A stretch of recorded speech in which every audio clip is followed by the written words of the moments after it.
So, yay. So after we break barriers, what do? We have to build bridges.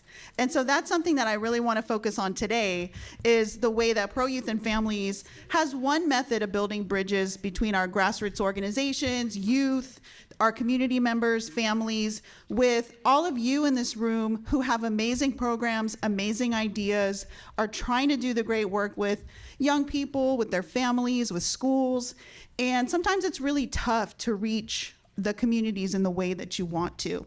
And so Pro Youth has developed some strategies that we feel are kind of that middle ground between impact and accountability, because many of you I know have people looking at you going, how do we know we spent the money the way we said? And so we have systems and processes where everyone can feel good about the impact of those dollars and those programs. All right, next slide, please. So, some of you have already opened your bag with your Legos. If you did that, raise your hand. Thank you. It's all good if you did. So we're going to talk a little bit about Pro's collaborative approach. We're going to hear from this wonderful panel in just a couple minutes, and then we're going to do our activity with the Legos. So if you're already getting creative with the Legos, cool. Love that. All right, next slide, please. All right, so Pro Youth and Families, we came alive in 1981, so Pro is now in its 40s. We have 4 core values: collaboration, youth first, belonging, and hope. And I actually said that backwards because youth first should be first. We have 3 areas of work: wellness, youth voice, and collective impact. And all of that is centered on the idea that we want to build hope for the next generation of young people. So we're going to be focusing today on our collective impact work, and that's what I do in my department, along with many of the other people that you see in the pink shirts out there. So, all right, next slide. All right. So, since the pandemic, Pro has actually implemented programs that have reached 4,000 youth through the collaboration of 70 community-based organizations.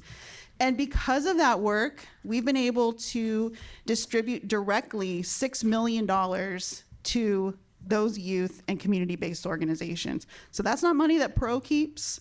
That's money that's going directly into the hands of our youth and our community partners. I think that's worth a clap. Yeah, it is. Like $6 million is a lot. It's a lot. And we're really proud of that. We're really grateful that we get to do this work. Okay, next slide. So there's some different things that I like to call the YFC way. If anybody watches The Mandalorian, we say, this is the way. Yes. I like to say this is the way of the Youth and Family Collective, or the YFC. Our first, this is the way, is our partnerships, obviously, from what I just told you, 70 organizations. And our goal is really to engage those trusted grassroots organizations to be the ones on the ground who are recruiting and mentoring youth. The other YFC way is that we pay youth and we pay CBOs, AKA community-based organizations. So Pro as an organization pursues big, flexible funding opportunities that allow for partnerships. And that's something that a lot of our smaller grassroots organizations, for a variety of reasons, don't have always the staffing, the capacity to be able to pursue some of those funding opportunities. So we use our capacity to do that, to bring in those dollars so that we can help direct those funds to those smaller community organizations. We engage, this is something I'm super proud of, we engage and we pay our CBO partners as experts in the same way that you would engage a consultant for any other topic. These individuals are experts in how to engage youth. If you visited either one of Jairon or Kia's programs, you would go, dang, I can't do what they do. I worked with youth for a long time, and now I like to say that I work for youth, but I don't work with youth. These individuals work with youth and for youth. And then lastly, our youth receive stipends. So part of the funding that we share with our CBO partners is funding specifically for those youth stipends. And the organizations actually pay the stipends to the youth. Pro Youth does not do that, because they have the relationship with those young people. They are the ones that are engaging them, holding them accountable to the program activities. So it's super important that they're the ones that directly pay those funds to the youth. All right, next slide, please. And then lastly, we have our tools and support. So we try to create user-friendly processes so that we can collect the data that our funders need in order to feel and see that the funds are being used appropriately. And we also create those tools so that our community partners on the ground can easily collect data, can easily track attendance, are collecting artifacts to show the impact of the program. We also act on feedback. So I like to say that every program grows, changes, adjusts, because our partners give us very sometimes candid and painful feedback if they don't like something. And we really take that seriously. I see Taylor nodding.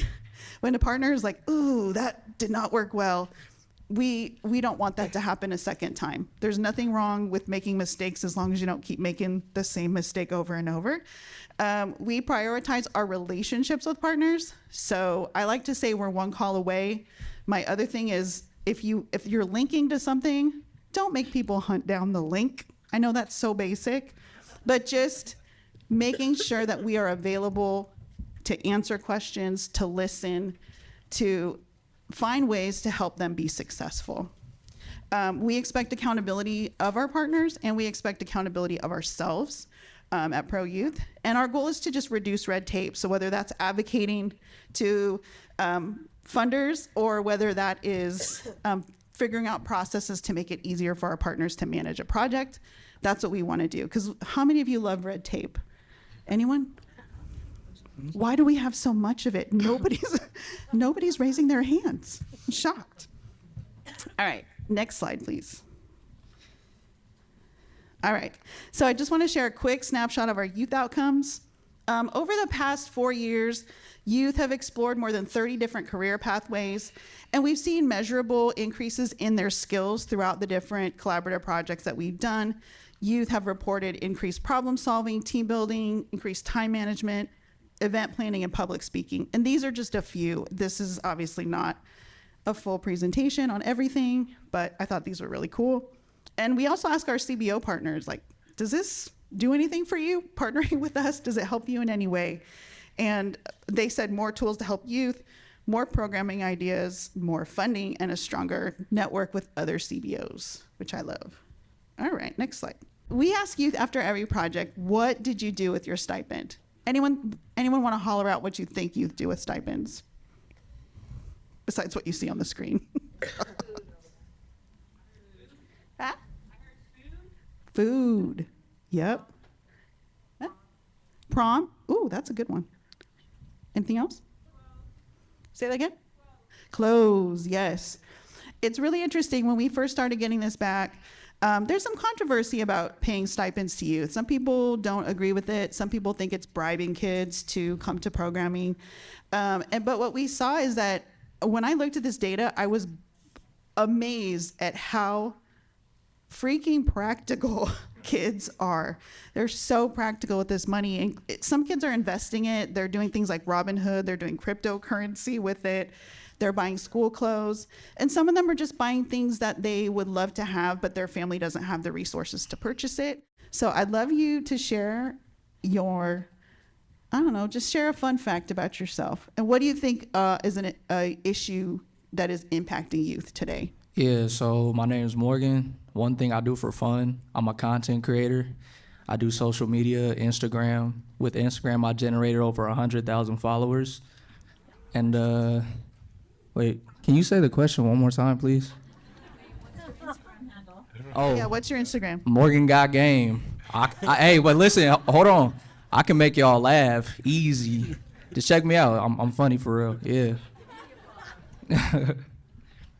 And one thing that's dealing with Something that impacts youth. That impacts the youth? Oh, yeah. It's definitely, since I do social media, I see a lot of negativity in social media. So I feel like that influences the youth to do a lot of negative activities.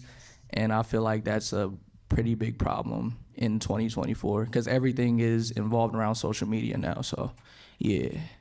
Thank you. All right, can you pass the mic to Taya? So we have Taya Onyams. So Hi.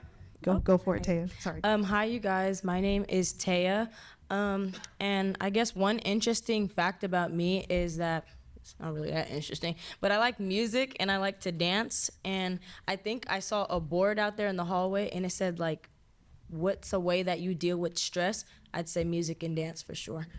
And one thing that I think is a big problem in the youth, in the community of youth, is that there are connections between adults and kids that aren't made, because a lot of times children are being thrown information and expected to just process it without the adults getting to understand where they're coming from. Just there's not a connection there. And I'm a foster youth. I was a former foster youth. I got adopted. So finding SistaBees, for me, it was like I found a community of women who support and overall just care about the mental well-being and safety about girls my color who look like me, and just girls, women, and femmes. So yeah, that's a big problem. Connections. All right, I'm gonna pass it over to Nakeya Bell from SistaBees. I know. Well, all right. So Kia, I'd love for you to just introduce yourself and just share a little bit about why you started your organization.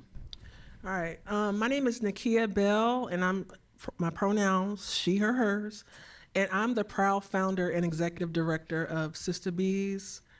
Y'all are supposed to hoop and stuff. Come on. Yeah. We need some energy, y'all. Wake up. All right. And we're a local her movement out here in Sacramento, taking up space for girls, women, and femmes of color, period.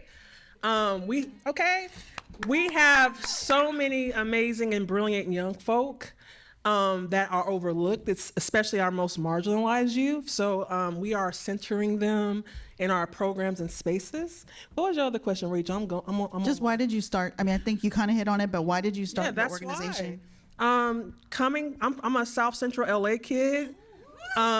We did not have a lot of safe spaces to just exist. Sports programs prioritize our males. And I was always looking for a space to belong and connect and to be seen. And working for numerous nonprofit organizations, I always felt like we're missing the mark centering our girls, women, and femmes. So I was tired of waiting for that budget. I was tired of our youth waiting for a space to be acknowledged and provided opportunities and development opportunities to lead. So SistaBees was born. Thank you so much. Yeah. All right, and last but not least, it makes room for that applause. And last but not least, we have Jairon Jackson from Architects of Hope. So Jairon, just introduce yourself and share a little bit about why you started AOH. Awesome. Thank you, guys. My name is Jairon Jackson, CEO, co-founder of Architects of Hope. And born and raised Sacramento, California, there was a tremendous need for mentorship, for leadership within our young people. I had the amazing opportunity to go to Sacramento State and play college football, get my degree, Stingers up.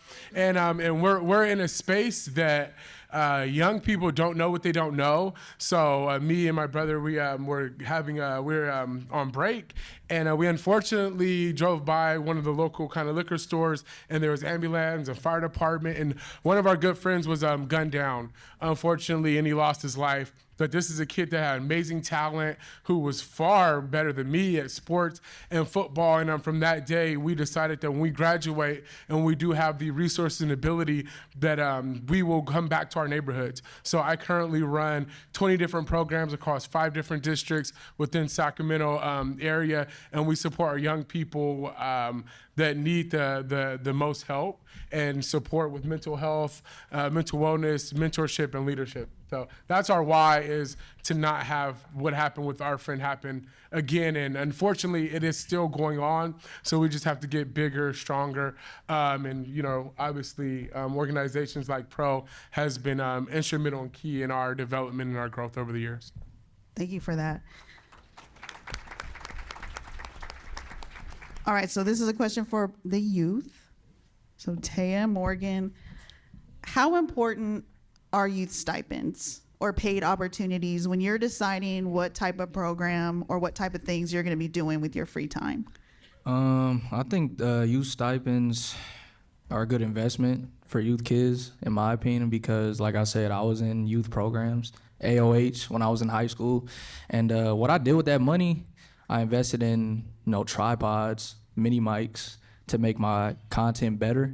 And that's what benefited me to, become successful. I started at 16? I'm 21 now. So for me to sacrifice good amount of years to save all that money and spend it on good stuff, it's working out pretty good for me, to be honest. You got what's that Instagram handle? What is it? Morgan got game. There you go. Thank you. Taya, Could you repeat the question, please? how important are youth stipends when you're making a decision about the types of programs you want to participate in? You got time on your hands after school as a young person. What are stipends important? Does that have anything to do with your decision making?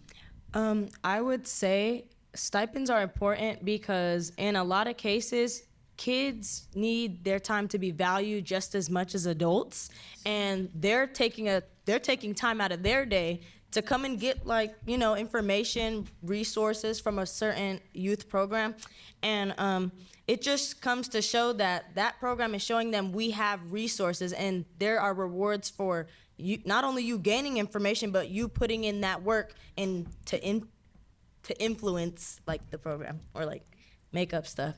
But they're important. They just show that I can do more with myself and what I have to say, and I'm getting rewarded to do this. So it's kind of giving youth that voice and being seen by them, and it's really it's a good experience. We have people banging down the doors because everybody hears about there's a stipend. Like, what do we got to do? But I want to quickly mention that the ability to go on a high school campus and provide stipends, you don't just walk on a high school campus. There's a lot of barriers. There's a lot of collaboration that has to happen between the school districts, the schools, the principals, the after-school agency, the agency that is funding the program, and the recruitment of the students. Parents have to be involved in understanding who's giving my kids money, where they're going to be. So there's a lot of things and a lot of collaboration that has to happen. So I say all that to say that when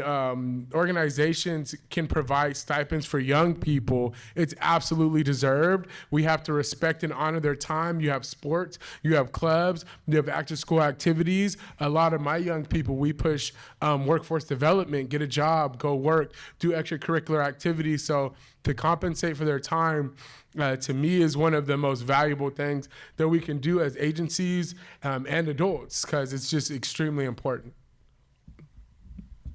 That was well said, Jairon. Thank you. So, pay the youth. It is sadly it's not a Wait, say that again. Pay the youth. Pay the youth. Give them their money. Give them their bread.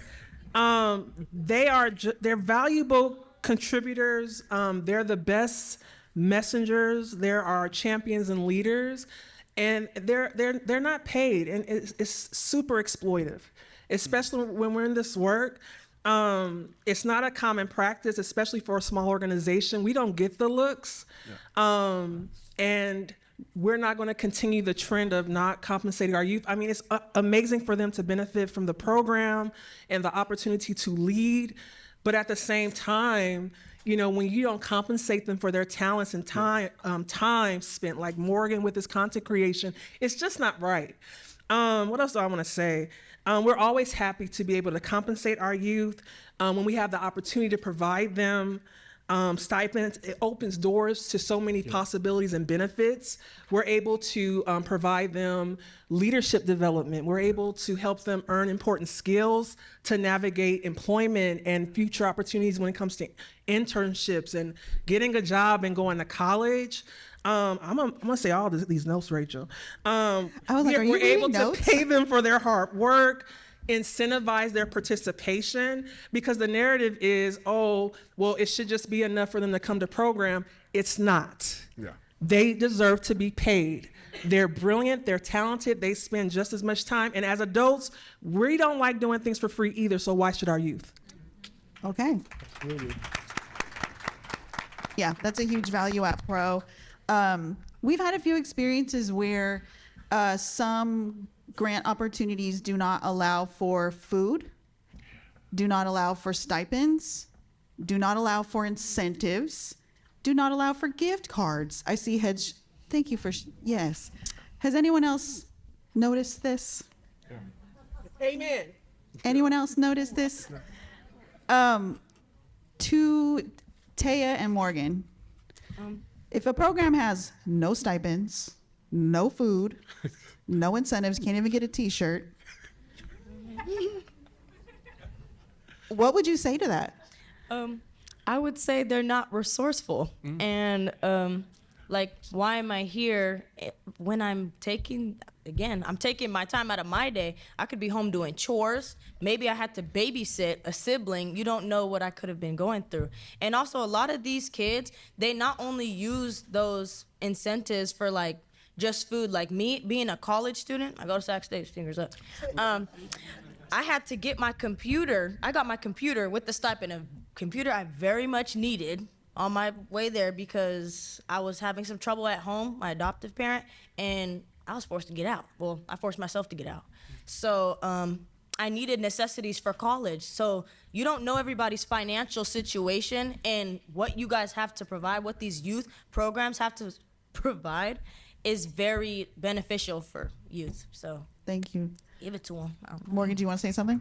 Yeah. I'm going home. I need my cheese. Respectfully, of course. Respectfully, of course. But for programs that are not providing those resources, I wonder if you, as our leaders, does that impact enrollment? Does that is that like, hey, I've got to twist kids' arms to come to this program versus an equally valuable program that also has stipends? This has been a real life scenario. Rachel is probably one to know it. We would have conversations all the time. There will be these local youth initiatives and campaigns that were super intensive, involved all this time, yet the organizations, we would not receive any compensation, and it costs. I gotta pay my team, I gotta pay myself. Insurance is no joke. It's oh my God, don't get me started. And I gotta feed my youth. These stipends do not cover just being able to provide my youth a meal. Sometimes my youth are going home where there's no dinner, or they're coming to, keep it real, not to put them on blast. Some youth came here without breakfast. Right. And our staff came out of pocket to be able, no shade to pro at all. But sometimes the opportunities that we've been able to participate in, they don't make those special considerations to take care of our youth. So it really presents a challenge and, let's say, a barrier, because we have to make a decision to either participate in that initiative or pass it, and then our youth miss out on opportunity. But it puts us in a deficit. And we're, again, speaking for the small organizations, we're struggling as it is to just make ends meet. Pearl did support, that wasn't a shade to Pearl, my bad. My bad, Stacey. No, it's okay. Yeah, no, it's okay. And I think what Kia's speaking to is kind of almost the opposite, where we've had some folks that have said, here's a pot of money. It can only be used for youth stipends. So contact your CBO partners and have them distribute those funds, but there's no funds for them. For the work that it takes to get that money out the door. So that's a real life scenario that we've experienced as well together. And if you're doing that, just think about these small organizations. Me telling Kia when she's building a budget, are you paying yourself? She's like, oh no. And I was like, yes. This is a true story, by the way. I was like, Kia, how do you live? This is not good. So, okay. I think part of this too is that these funds really help to uplift small community-based organizations that really know how to connect with youth more than one single organization can do. So I would love to ask Morgan, what has it been like to be involved with AOH? Like, what has that done for you to have the opportunity to be part of the organization? Oh, it was great. They gave me so many opportunities to, showcase my brand.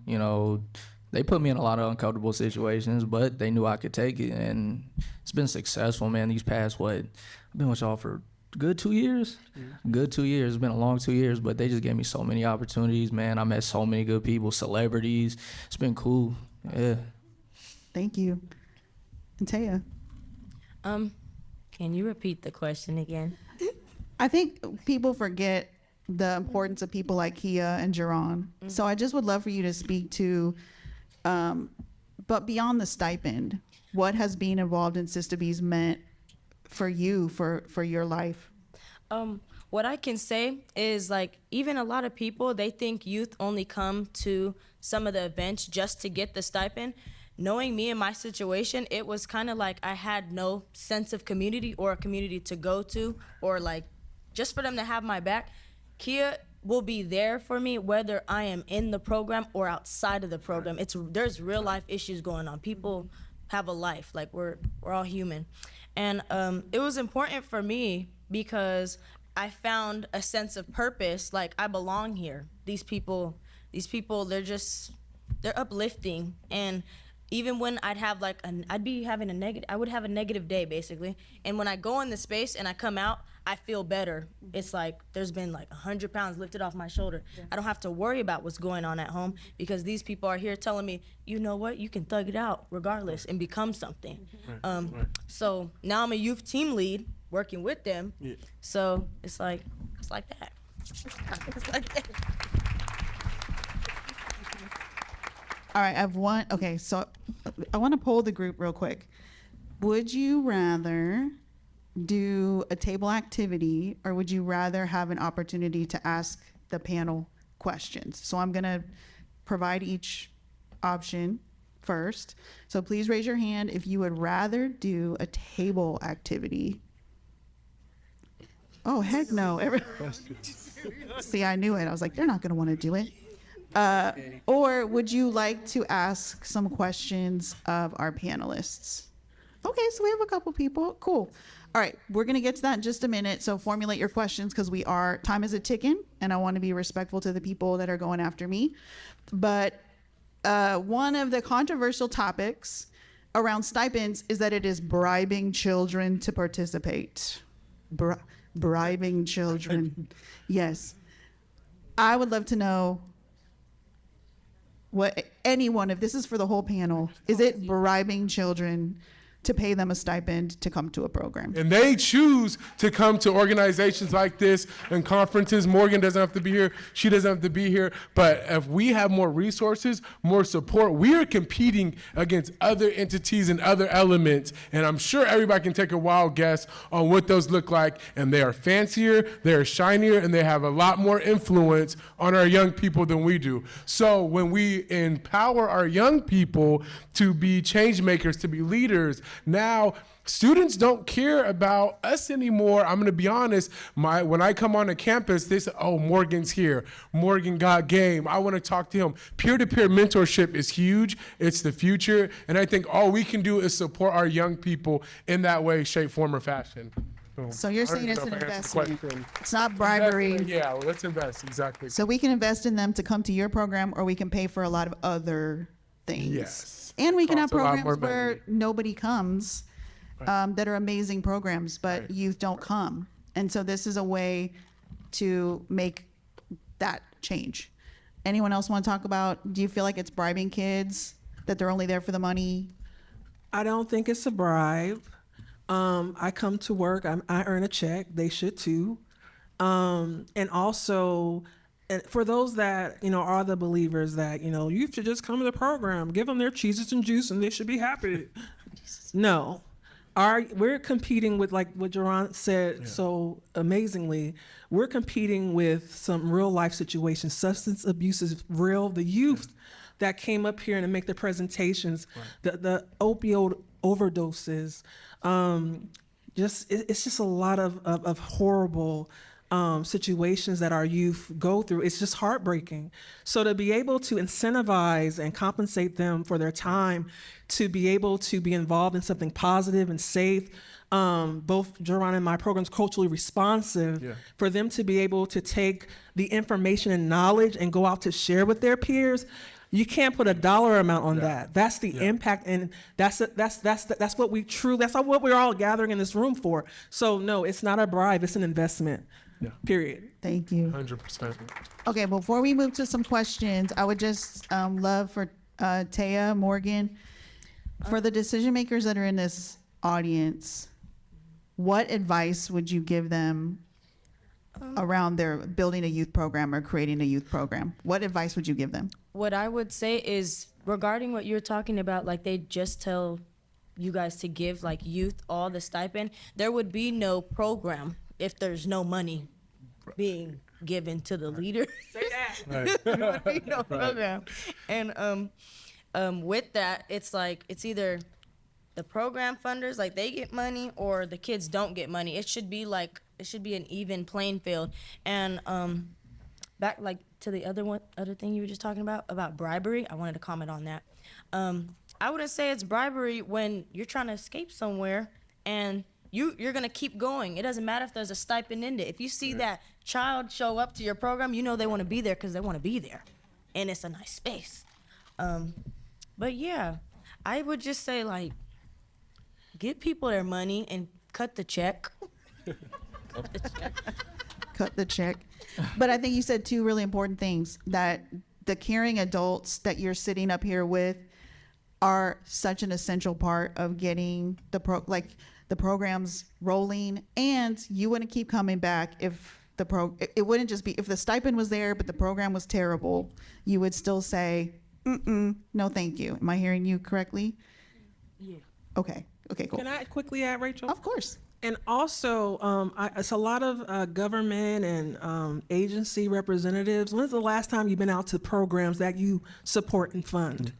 That report can only go so far. The data that is shown, what those young folks show, go out to the programs and see what we're doing. Yeah. We're tired of, us speaking on the young people's behalf. Go meet them. Get from behind the desk so you can really truly see the impact of what PRO and Architects of Hope and Native Sister Circles and ACLU, oh my God, blown away.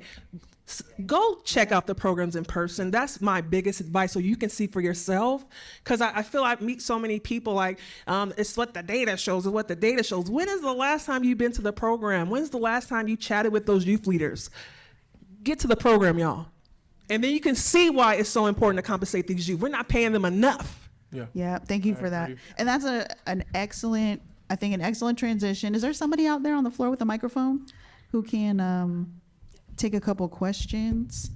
Raise your hand if you have a question so that Taylor can come out there. Hold on to your seats. We don't know what the questions are going to be. Hi, thank you so much for being here. I'm Corey. I work with Scott at Marin County Office of Education. I'm wondering, I like what you said, all the things, but also you're like, it's an investment and all the things that people are spending their money on. What would be helpful in terms of, I wish I did this because I paid a lot of stipends for years. What would be helpful for information and useful about financial literacy? Because that's also required now, like how to invest or how to do the matching funds.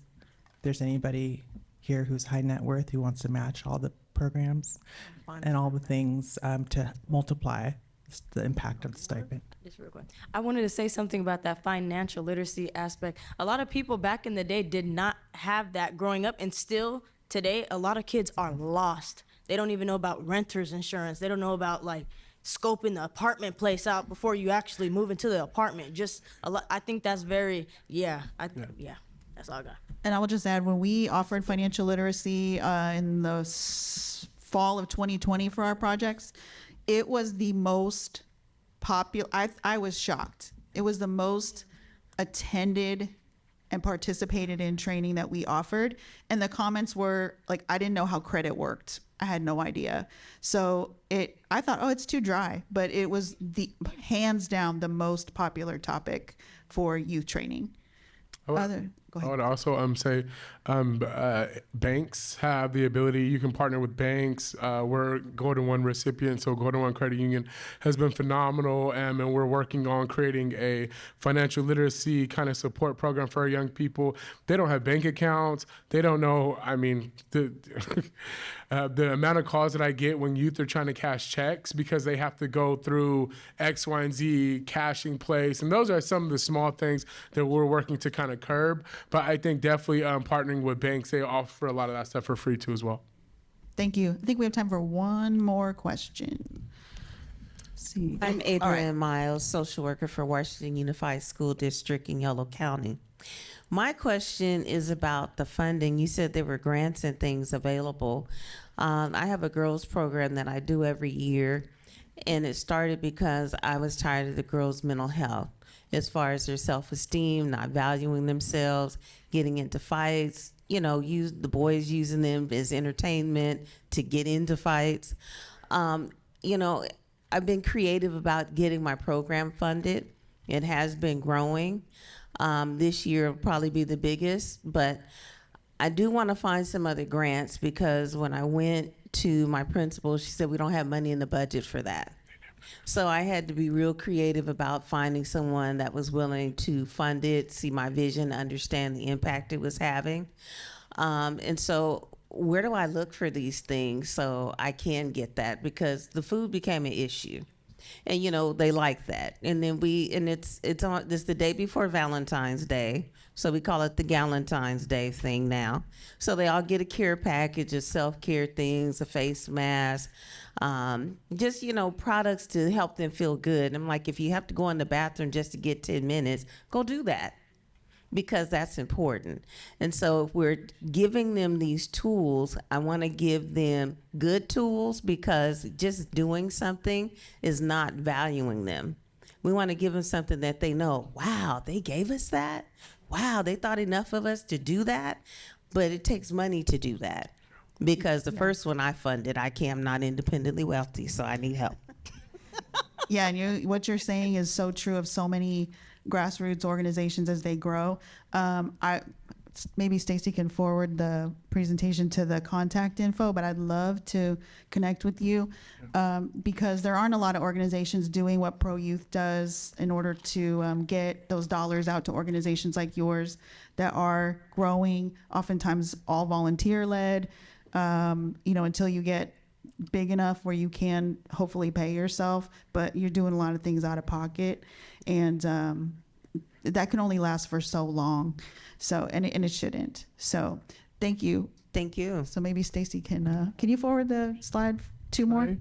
Like, I'm like, you mean on me? Can I quickly say something real quick Yeah. to her question? I would highly suggest finding someone with a 501c3 tax ID, putting together a collaboration that they're already established. You can partner and be like a mini grantee through that. Rayleigh's, Walmart, and Safeway all have small mini grants that you can get food, you can get other type of support from. So there's definitely funds and money for that, but a mini coalition with somebody that is already funded, that has an organization already to partner with. thank you so much. So we are out of time, but go one more. I wanted to say know real what that quick, is. follow us on IQ Squad Sorry. on Instagram. Oh yes, Yeah. all the shout outs. Okay. Morgan got game. Don't forget, I'll entertain y'all. All right, let's give this panel a big round of applause. Thank you so much.